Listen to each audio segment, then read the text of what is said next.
10 बातें जो भगवान श्री कृष्ण के जीवन को बनाती है महानतम, जिसको अपने जीवन में लागू करना चाहिए। जगत गुरु, गिरधारी कहें या रणछोड़, भगवान कृष्ण के जितने नाम हैं उतनी कहानियाँ। जीवन जीने के तरीके को अगर किसी ने परिभाषित किया है तो वो भगवान श्री कृष्ण है।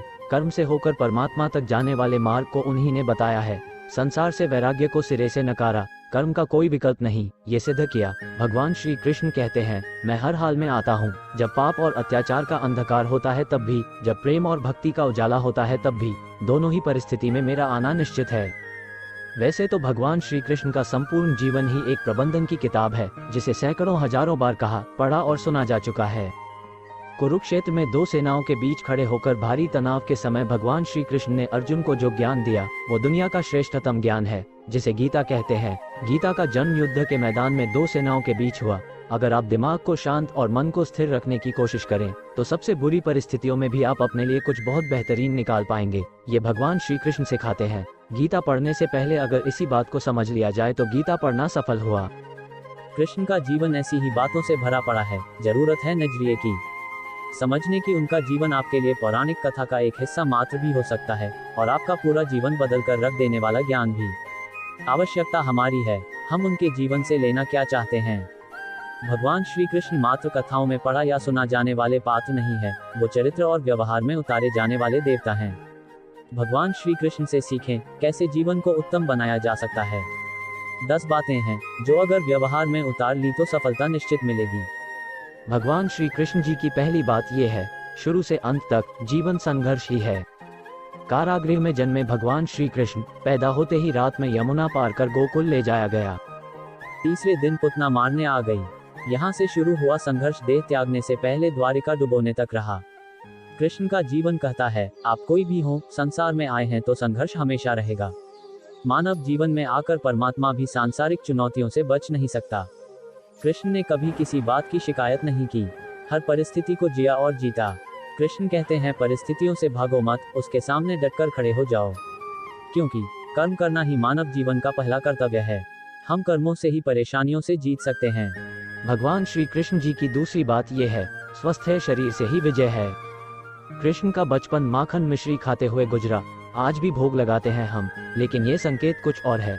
आहार अच्छा हो, शुद्ध हो, बल देने वाला हो। बचपन में शरीर को अच्छा आहार मिलेगा तो ही इंसान युवा होकर वीर बनेगा। शरीर को स्वस्थ रखना है तो बचपन से ध्यान देने की जरूरत है। ये पेरेंटिंग के दौर से गुजर रहे युवाओं के लिए बड़ा मैसेज है। अपने बच्चों को ऐसा खाना दें जो उनको बल दे। सिर्फ स्वाद के लिए ही ना खिलाएं, तभी वे बड़े होकर स्वयं को और समाज को सही दिशा में ले जा पाएंगे।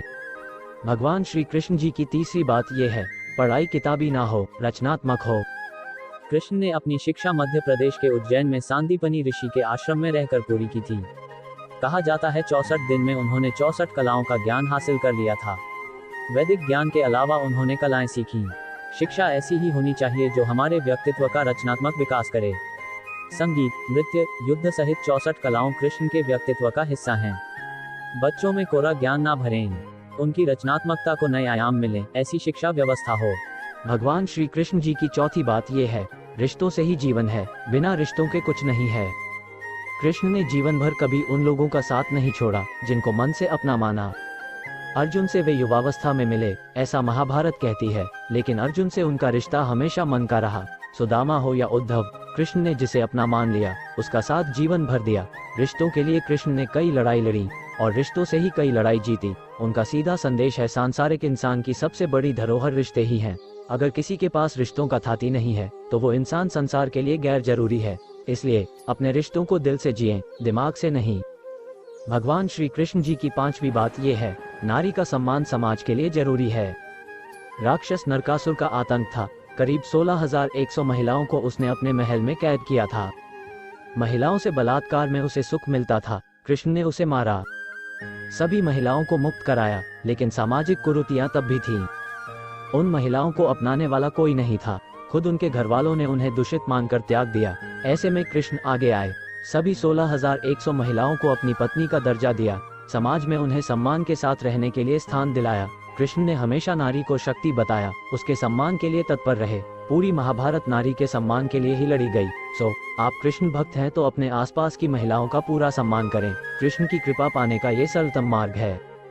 भगवान श्री कृष्ण जी की छठी बात ये है, आपके मतभेद अगली पीढ़ी के लिए बाधा ना बने। कम ही लोग जानते हैं कि जिस दुर्योधन के खिलाफ कृष्ण ने आजीवन पांडवों का साथ दिया, उसकी मौत का कारण भी कृष्ण की कूटनीति बनी। वो ही दुर्योधन रिश्ते में कृष्ण का समधी भी था। कृष्ण के पुत्र सांब ने दुर्योधन की बेटी लक्ष्मणा का अपहरण करके उससे विवाह किया था। क्योंकि लक्ष्मणा सांब से विवाह करना चाहती थी, लेकिन दुर्योधन खिलाफ था। सांब को कौरवों ने बंदी भी बनाया था। तब कृष्ण ने दुर्योधन को समझाया था कि हमारे मतभेद अपनी जगह हैं, लेकिन हमारे विचार हमारे बच्चों के भविष्य में बाधा नहीं बनने चाहिए। दो परिवारों के आपसी झगड़े में बच्चों के प्रेम की बलि ना चढ़ाई जाए। कृष्ण ने लक्ष्मणा को पूरे सम्मान के साथ अपने यहाँ रखा। दुर्योधन से उनका मतभेद हमेशा रहा, लेकिन उन्होंने उसका प्रभाव कभी लक्ष्मणा और सांब की गृहस्थी पर नहीं पड़ने दिया। भगवान श्री कृष्ण जी की 7वीं बात यह है, शांति का मार्ग ही विकास का रास्ता है। कृष्ण ने महाभारत युद्ध के पहले शांति से समझौता करने के लिए पांडवों और कौरवों के बीच मध्यस्थता की। हालांकि दोनों ही पक्ष युद्ध लड़ने के लिए आतुर थे, लेकिन कृष्ण ने हमेशा चाहा कि कैसे भी युद्ध टल जाए। झगड़ों से कभी समस्याओं का समाधान नहीं होता है। शांति के मार्ग पर चलकर ही हम समाज का रचनात्मक विकास कर सकते हैं। कृष्ण ने समाज की शांति से मन की शांति तक दुनिया को ये समझाया कि कोई भी परेशानी तब तक मिट नहीं सकती जब तक वहाँ शांति ना हो। फिर चाहे वो समाज हो या हमारा खुद का मन, शांति से ही सुख मिल सकता है, साधनों से नहीं। भगवान श्री कृष्ण जी की 8वीं बात यह है, हमेशा दूरगामी परिणाम सोचें। महाभारत में जुए की घटना के बाद पांडवों को वनवास हो गया।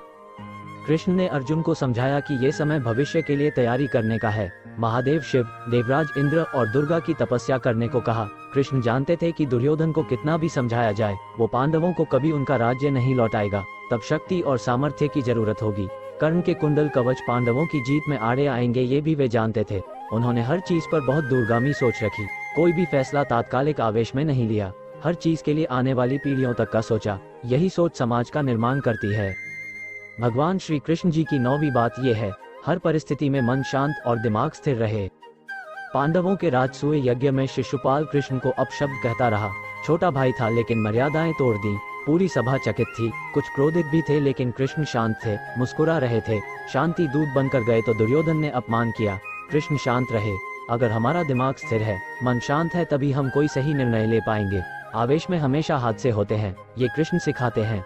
विपरीत परिस्थितियों में भी कभी विचलित नहीं होने का गुण कृष्ण से बेहतर कोई नहीं जानता। भगवान श्री कृष्ण जी की 10वीं बात यह है, लीडर बने, श्रेय लेने की होड़ से बचें। कृष्ण ने दुनिया भर के राजाओं को जीता था, जहां ऐसे राजाओं का राज था जो भ्रष्ट थे, जैसे जरासंध, लेकिन कभी किसी राजा का सिंहासन नहीं छीना। कृष्ण के पूरे जीवन में कभी ऐसा नहीं हुआ कि उन्होंने किसी राजा को मारकर उसका शासन खुद लिया हो। जरासंध को मारकर उसके बेटे को राजा बनाया, जो चरित्र का अच्छा था। सभी जगह ऐसे लोगों को बैठाया जो धर्म को जानते थे। कभी किंग नहीं बने, हमेशा किंग मेकर की भूमिका में रहे। महाभारत युद्ध में भी खुद हथियार नहीं उठाया। पूरा युद्ध कूटनीति से लड़ा। पांडवों को सलाह देते रहे, लेकिन जीतने का श्रेय भीम और अर्जुन को दिया। दोस्तों, मुझे पूरा विश्वास है कि ये वीडियो आपको बहुत ज़्यादा पसंद आया होगा, और इस प्रकार की वीडियो देखने और सुनने के लिए हमारे इस चैनल अनमोल ज्ञान को सब्सक्राइब और लाइक करें, जिससे हमारी आने वाली वीडियो आप सभी को मिले, और इसे अपने दोस्तों के साथ शेयर करें। जय श्री कृष्णा।